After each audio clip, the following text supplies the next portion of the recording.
Hi guys, welcome back to my channel. So today I wanted to go ahead and do a nonfiction book recommendation for you guys. If you watched my previous video, which was my booktube newbie tag, then you heard me mention that nonfiction is a genre that I really enjoy reading. I honestly don't pick up nonfiction that often. I don't know why, but it's a genre I tend to forget about. But whenever I do pick up a nonfiction, I usually have a great time. I love hearing about other people's stories. I love learning new things. So nonfiction is definitely right up my alley. However, if you are somebody who really enjoys self-help books, then this video is not for you because I don't really read a lot of self-help. They're not my favorite. So if you're looking for recommendations for that, that's not my area.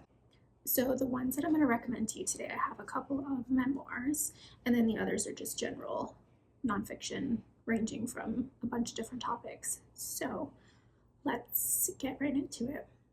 So the first three books I'm going to recommend to you are in the World War II category. I am obsessed with all things World War II. The first book I would recommend to you guys is We Were the Lucky Ones by Georgia Hunter. And this book follows the Kirk family who live in Radom, Poland. And at the start of World War II, the family finds themselves separated. So this book just follows the family through multiple POVs as they navigate through the war. This is really, really, really good. I had a fantastic time reading this, and I really like the way that Georgia wrote the story. And the author, Georgia Hunter, this is her family's history, so I think it just makes this story even more hard-hitting because this is personal to her. So this is a fantastic, fantastic read. Okay. The second book I would recommend to you guys, and this just happens to be one of my all-time favorite books, is Unbroken by Laura Hildebrand, and this is based on the true life story of Louis Zamperini.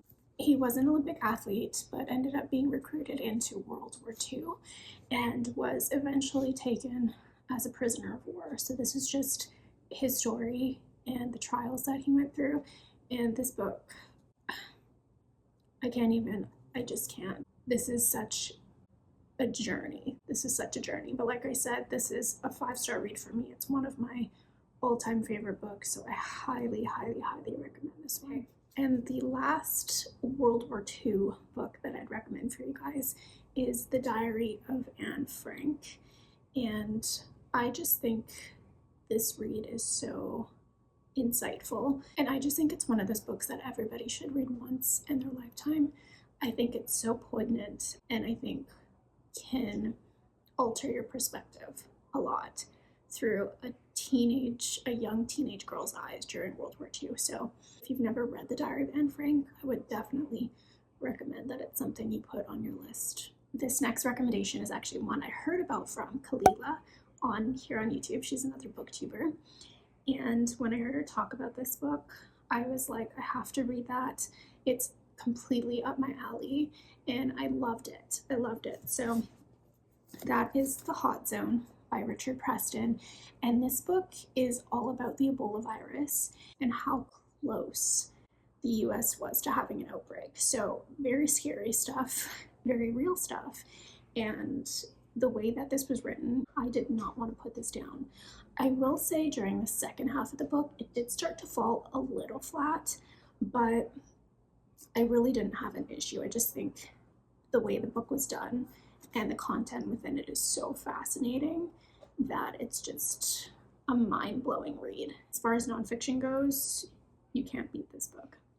This next book I actually read with my alumni book club, and prior to this, I hadn't read anything quite like this before. It's kind of more of an adventure book, and I found myself when I was reading it absolutely devouring it. So that is The Lost City of the Monkey God by Douglas Preston. And I feel like in my book club there were a lot of mixed reviews on this book. Some people really loved it, some people found it really boring and dry, So I think it really depends what you like.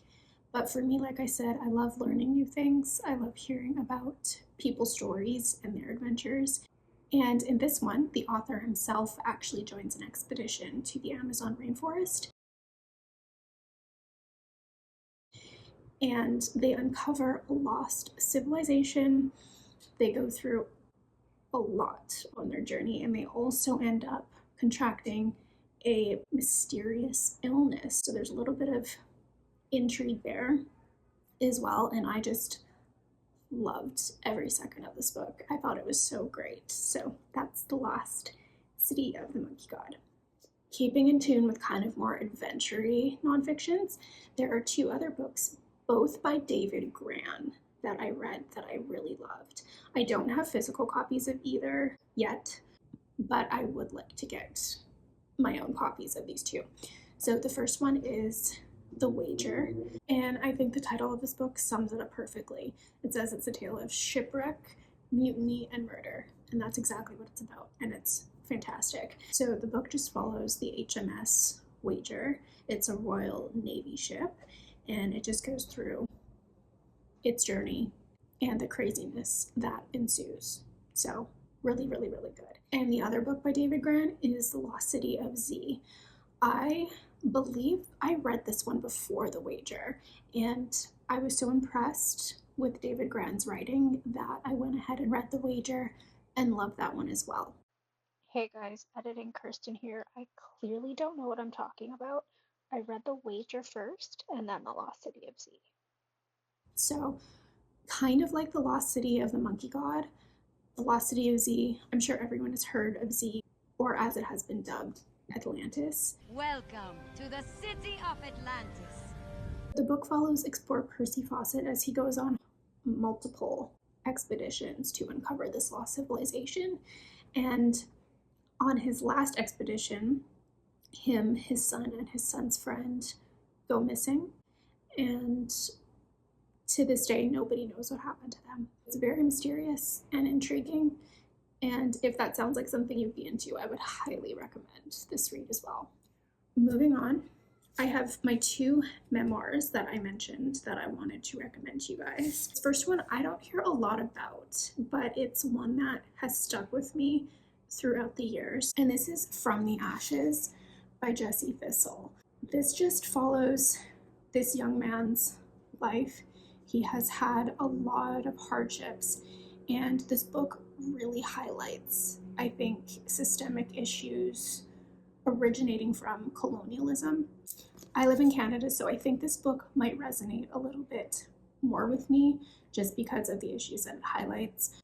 One thing that really stood out to me about this book is Jesse's ability to be so transparent in writing about his extremely painful past. He just was so honest and vulnerable, and I think that really stuck out to me and impressed me. This book is really heavy, so I would do your due diligence as far as trigger warnings before picking this one up.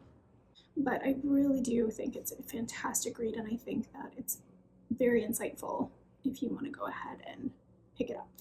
The next one, which has become very popular the past couple years, I want to say maybe, but I actually did read this book years back before it was even on the radar of popular books. So that is Educated by Tara Westover. And this is about Tara's life growing up in a Mormon survivalist family. This book just follows her journey as she kind of breaks out of the world she was born into and carves a new path for herself. She went from no formal education to now holding a PhD.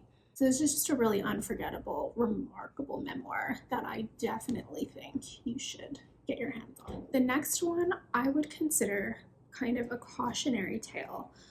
I have a love-hate relationship with the story just because it makes me angry a little bit, just how careless this young man was.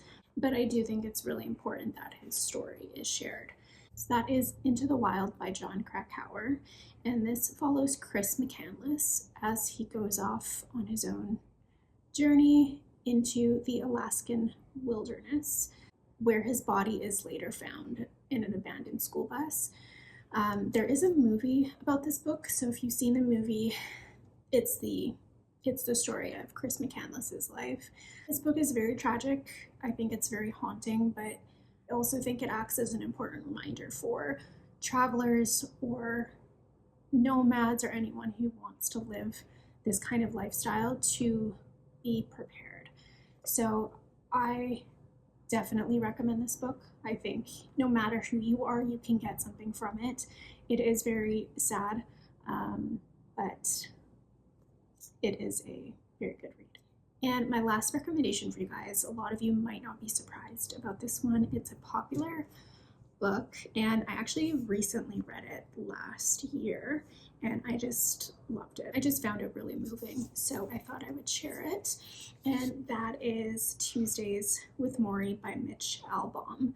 And basically in this story, Mitch details his rekindling friendship with his old college professor, I believe. He reconnects with him and learns that he is dying. So they end up having weekly mentoring sessions. Basically, Maury just ends up sharing some of his life's wisdom with Mitch. And yes, this book will definitely tug on your heartstrings, but it is very, very, very good. And I highly recommend this one. So, you guys, those were all of my nonfiction recommendations. I hope that you got something from this video and maybe added one or more of these to your TBR. And if you did, or if you've read any of these books, let me know what you think about them. And I will catch you guys in my next one. Bye.